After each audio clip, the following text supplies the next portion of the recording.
Mini কিচেনের খাবারগুলা যে এত মজা ভাইরে ভাই, তোমাদেরকে যদি একটা লুকমা খাওয়াইতে পারতাম তাহলে তোমরা এর টেস্ট বুঝতে পারতে। যতটা কষ্ট হয় রান্না করতে, খাবার খেতে কিন্তু তার থেকেও বেশি শান্তি লাগে। তো যাই হোক, এখন তোমাদের সঙ্গে আজকে শেয়ার করব এত মজার একটা তরকারি যেটা আজকে রান্না করছি আমি এই ছোট্ট চুলায়। আজকে আমার মিনি কিচেনে এত রান্না করছি, এই রান্না যে কি করব আমি পরে টেনশনে পড়ে গেছি। এত খাবার কে খাবে বলো? তার সঙ্গে আবার মরিচ পুড়ে ভর্তা বানিয়েছি একদম দেশীয় স্টাইলে। সো হ্যালো এভরিওয়ান, সবাই কেমন আছো? আশা করছি ভালো আছো। আমিও আলহামদুলিল্লাহ আগের থেকে অনেকটা ভালো আছি। এবার দেখো নতুন একটি ভিডিও নিয়ে চলে আসছি, আর আজকের ভিডিওটা তোমরা অবশ্যই দেখবে। প্রথমেই শুরুতে আমি তোমাদের কাছে একটা রিকোয়েস্ট করছি, যদি তোমরা কেউ নতুন হয়ে থাকো আমার চ্যানেলে অবশ্যই একটা সাবস্ক্রাইব করে যাবে, আর আমার পেজে যদি নতুন কেউ থাকো একটা ফলো দিয়ে যাবে। তো এখন রান্নাবান্নার প্রথম পর্যায়ে তো আগুনটা জ্বালাতে হবে, আর এইটা আমার জন্য প্রথম অনেক কষ্ট হতো। এখন তেমন একটা প্যারা হয় না, কারণ বুঝে গিয়েছি কিভাবে আগুনটা জ্বালাতে হয়। মিনি কিচেনের রান্নাবান্না তোমরা জানো অনেক কষ্ট, বাট আগুন ধরানোটা তার থেকে আরও বেশি কষ্ট। তো যাই হোক, অবশেষে আগুন ধরাতেই পারছি।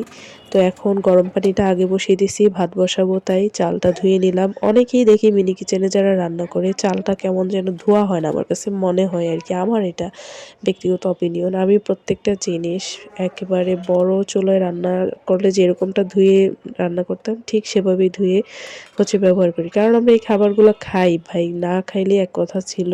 তোর ছোট জিনিসের রান্না হইলে কি হয়েছে, আমি কিন্তু ৩-৪ বার করে চালগুলা ধুয়ে ধুয়ে তারপরে দিছি। তো এবার চাল ভাতও হয়ে গেছে, মার ঢেলে নিলাম। আমি না খুবই গরিব ভাই, মিনি কিচেনের জন্য আমার অনেক কিছু কেনাকাটা বাকি। তোমরা যদি কেউ আমাকে দান খয়রাত করতে চাও করতেই পারো, আমি অনেক খুশি হব, মানা করব না। তো দেখো ভাতটা মার ঢেলে ভাতটা সেকেও নিছি। তো এবার হচ্ছে আমি মাছ ভুনা করব, তার জন্য লবণ হলুদ দিয়ে মেখে মাছটা ভাজি করব। কী জন্য গরিব বললাম, ওই যে দেখলে না ভাতের মার ঢালতেছিলাম, তো আমার একটা মার ঢালার হচ্ছে কি যেন বলে ওইটাকে, 3 কোনা থাকে না, ওইটা আমার নাই, তো আমি একটা কিনতে হবে। তোমরা কেউ যদি আমাকে গিফট করতে চাও করতেই পারো, কোনো সমস্যা নেই। তো এবার মাছটা ভাজি করে নিছি, এবার মাছটা উঠিয়ে নিচ্ছি।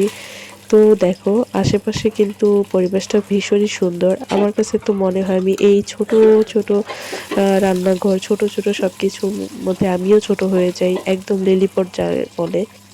তা দেখো এখন পেঁয়াজটাকে দিয়ে তেলে তারপরে হচ্ছে ভাজা ভাজা করে তারপরে, তোমরা জানো আমি ভুনাটা করি। পেঁয়াজটা যখন নরম হয়ে আসছে, পেঁয়াজ নরম হওয়ার জন্য কিন্তু আমি লবণ দিয়েছিলাম প্রথম। এইবার দেখো আমি অনেকগুলো মশলা সব নিয়ে যা যা দিব, মাছের মধ্যে আমি শুধু জিরা আর আদা ছাড়া সবই দিই। এবার সব কিছু দিয়ে একটু পানি দিয়ে নেড়ে চেড়ে মানে মশলাটাকে করে তারপরে হচ্ছে ডিরেক্ট দিয়ে দিলাম। আর প্রথমে পেঁয়াজ তো ভেজেই নিয়েছিলাম, তো এবার টমেটো আর পেঁয়াজ কলি দিয়ে আজকে ভুনাটা করব সেই জন্য তো দিয়ে দিলাম। এবার কিন্তু আমার মোটামুটি রান্নাটা হয়ে গেছে, পেঁয়াজটাও নরম হয়ে গেছে, তারপর পেঁয়াজের কলিটাও দেখো প্রায় হাফ সিদ্ধ হয়ে গেছে, আর অল্প একটু রান্না বাকি। এবার আরও কিছু লবণ দিয়ে মানে চেখে দেখলাম যে লবণটা কম হয়েছে, কম বলতে লবণ হয় নাই তেমন। তো এবার মাছটাকে দিয়ে সুন্দর মতো এবার ঢাকা দিয়ে কিছুক্ষণ রাখলেই হচ্ছে রান্নাটা হয়ে যাবে। আজকে মিনি কিচেনে এত পরিমাণের রান্না করছি, এগুলা দিয়ে কমপক্ষে ১০-১২ জন খেতেই পারবো অনায়াসে। তো তোমরা কিন্তু যে যে আগে আসবে তাদেরকে খাবার দিতে পারবো, পরে আসলে কিন্তু আর পাবে না। তো দেখো এইগুলাকেও কেটে নিছি। এবার ওই রান্নাটা হওয়ার ফাঁকে আমি একটু কাজ মানে কমিয়ে নিতেছি, লবণ হলুদ দিয়ে মেখে রেখে দিলাম। তো বেগুন ভাজি করব, সঙ্গে আজকে খুব মজা করে একটা বেগুন তারপরে টমেটো দিয়ে একটা খুব মজার একটা ভর্তা বানাবো। এই ভর্তাটা দিয়ে একদম পেট ভরে ভাত খাওয়া যায়, খুবই মজা। তো আমি তো প্রায়ই এভাবে ভর্তা করি, তোমাদের সঙ্গেও শেয়ার করি। তো দেখো মাছটা খুব সুন্দর হয়ে গেছে, মাছের গ্রেভিটা যে কি মজা হয়েছে আমি একটু মুখে দিয়ে মানে অবাক হয়ে গেছি। আসলেই লাকড়ি চুলার রান্না অন্যরকম টেস্ট হয়, একদমই ডিফারেন্ট। কি সুন্দর একটা স্মেল আসতেছে, তো দেখো কত সুন্দর লাগতেছে না, তরকারিটা আসলেই খেতে অনেক ভালো হয়েছিল। তো যাই হোক, খুব কষ্টে দিন যাচ্ছে, কি আর করব, এই অল্প কিছুই রান্নাবান্না। আর তোমরা যদি মনে করো এগুলো 5 মিনিটেই হয়ে যায়, একেবারে ভুল ধারণা। আজকে কিন্তু আমার ভিডিওটা অনেকটা লং হবে, তোমরা একটু কষ্ট করে দেখে নিও। এডিট করতে করতে আমার 12টা বেজে যাচ্ছে, কারণ এত লম্বা ভিডিও আর মিনি কিচেনের রান্নাবান্না একদম শর্টকাট হতেই চায় না, কেন জানি। তো দেখো এখন হচ্ছে বেগুন ভাজা করে নিচ্ছি আমার বাচ্চাদের জন্য। ওরা বেগুন ভাজা খুবই পছন্দ করে, তাই জন্য বেগুন ভাজাটা করে নিচ্ছি। আর খুব গরিবহালায় আছি ভাই, বাজার সাজার একেবারেই নাই মিনি কিচেনের রান্নার জন্য। তো মিনি কিচেনের বাজার সাজার কেউ করে দিলেও আমি অনেক খুশি হব। আজকে তোমাদের কাছে দান করার চাচ্ছি। আর তোমরা যদি ভিডিও শেয়ার না করো তাহলে কিন্তু আমার দিনকাল আরও খারাপ যাবে। তো ইনকাম যে কবে আসবে এই পেজ থেকে আর চ্যানেল থেকে আল্লাহ পাক ভালো জানে। তোমরা যদি একটু হেল্প করো তাহলে হয়তো খুব শীঘ্রই মনিটাইজেশনটা পেতে পারবো। তোমরা একটু হেল্প করো না ভাই, কি হয়েছে তাতে? তা এই যে দেখো আমি কত মজা করে রান্না করতেছি, তোমরা যদি আমাকে একটু হেল্প করো, আজকে যে শেয়ার মানে হাইয়েস্ট শেয়ার দিবে তাকে আজকে দাওয়াত করে একদম মিনি কিচেনে বসিয়ে খাওয়াবো। তো যাই হোক, মজা করছি। দেখো তেলও নাই, আসলে এই তো বললাম খুব অভাবে দিনকাল যাচ্ছে আর কি, দিনটা বেশি ভালো যাচ্ছে না। দিনকাল সব সমান যায় না, একটা সময় হয়তো বা এই ভিডিওগুলো মানুষ অনেক পছন্দ করবে, দেখবে। তো তোমাদের জন্য এত কষ্ট করি, তোমরা কেন বুঝতে চাও না জানি না। এবার দেখো বেগুন ভাজাটা হয়ে গেছে, নামিয়ে নিচ্ছি। আর এতগুলো যে তেল দিলাম, তেল গেল কই? এই হচ্ছে তেলের রহস্য। যখনই আমি এইটাকে চাপ দিচ্ছিলাম, দেখো ভিতর থেকে প্রচুর ভোর করে তেল বের হইতেছে। দেখো কীর্তি বেগুনও আমার সঙ্গে মশকরা করে। এমনিতেই দিনকাল ভালো যাচ্ছে না, আর এদিকে বেগুনের মধ্যে তেল সব চুপসে আছে একটাতে। দেখো আমি চাপ দিয়ে হচ্ছে ধরে অনেকগুলো তেল বের করছি। এবার বেগুনটা হয়ে গেছে, নামিয়ে নিলাম।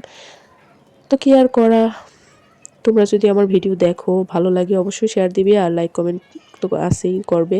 কেমন হয় অবশ্য জানাতে পারো, কোনো সমস্যা নেই। তো খারাপ হলেও বলতে পারো, আমি এতে কোনো রাগ করি না। আসলে ইনকাম না থাকলে মানে কাজ করে মজা লাগে না। তো যখন যেদিন আমি ইউটিউব অথবা ফেসবুক থেকে অনেক টাকা ইনকাম করতে পারবো, তোমাদের জন্য ভরপুর আয়োজন করব আমার এই মিনি কিচেনে, তোমাদের সবাইকে দাওয়াত দিব। তো সেই পর্যন্ত একটু অপেক্ষা করো। এখন দিনকাল একটু খারাপ যাচ্ছে, ভর্তাবাজি খেতে হবে, কি আর করার বলো। তোমরাই তো শেয়ার দাও না, কিছু করো না, তো তাই আর কি তেমন একটা আয়োজন করতে পারছি না, মন মেজাজ ভালো থাকে না। আসলে কষ্ট করে লাভ কি, যখন ফলাফল শূন্য থাকে তখন কিন্তু আর কোনো মানে ভালো লাগে না কাজ করতে।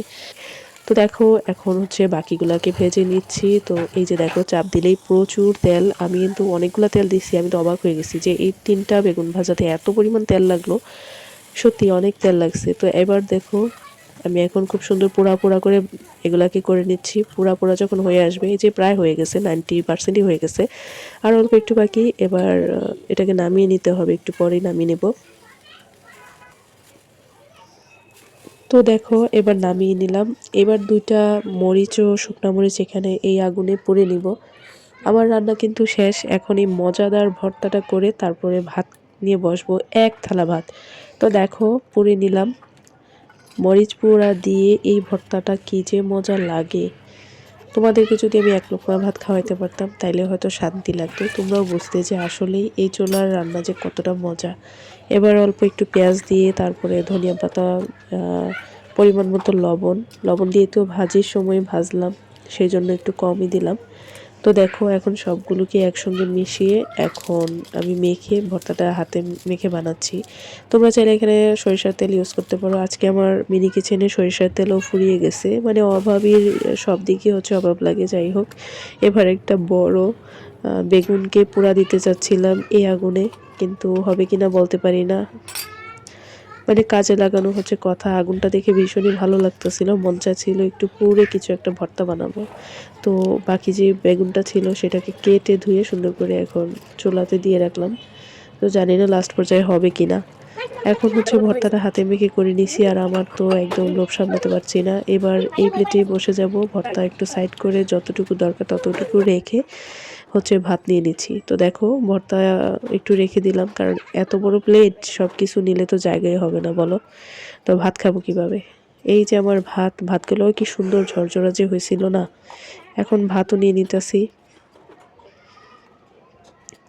আমার না এখন ভয়েস ওভার দিতে গিয়ে এখন আবার খিদা লেগে গেছে এইগুলো দেখে। আসলে এই রান্নাবান্না কিন্তু অনেক মজার, তোমরা যদি রান্না খেয়ে থাকো তাহলে বুঝতে পারবে। এবার হচ্ছে 1 পিস মাছ নিয়ে নিচ্ছি, আসলে আরেক পিস মাছ রয়ে গেছে, এতগুলো রান্না করার দরকার ছিল বলো। যাই হোক 1 পিস বাকি আছে, তোমরা চাইলে দাওয়াত খেতে আসতে পারো, যে কোনো একজন আসতে পারবে, বেশি না। তো এবার হচ্ছে ভর্তাটা দিয়ে ফার্স্টে ট্রাই করব। বিসমিল্লাহ, অনেক মজা হয়েছে, অনেক অসাধারণ, একেবারে মাইন্ড ব্লোয়িং, অস্থির অস্থির হয়েছে। তো দেখো সবগুলা ভাত খেয়ে নিচ্ছি। এবার আমি বেগুন ভাজা দিয়েও ট্রাই করলাম, খুবই মজা। আজকের ভিডিওটা কেমন হলো অবশ্যই জানাবে, আর ভিডিওটা ভালো লাগবে তোমাদের এই অভাবী আপাকে একটু শেয়ার দিয়ে সাহায্য করবে। তো আজকে ভিডিওটা শেষ করছি। তো এতক্ষণ পর্যন্ত যারা সঙ্গে ছিলে সবাইকে অনেক অনেক ধন্যবাদ। আবার কোনো ভিডিওতে ইনশাল্লাহ হাজির হয়ে যাবো। ততক্ষণ পর্যন্ত তোমরাও ভালো থেকো আর আমার জন্য দোয়া করো। আল্লাহ হাফেজ।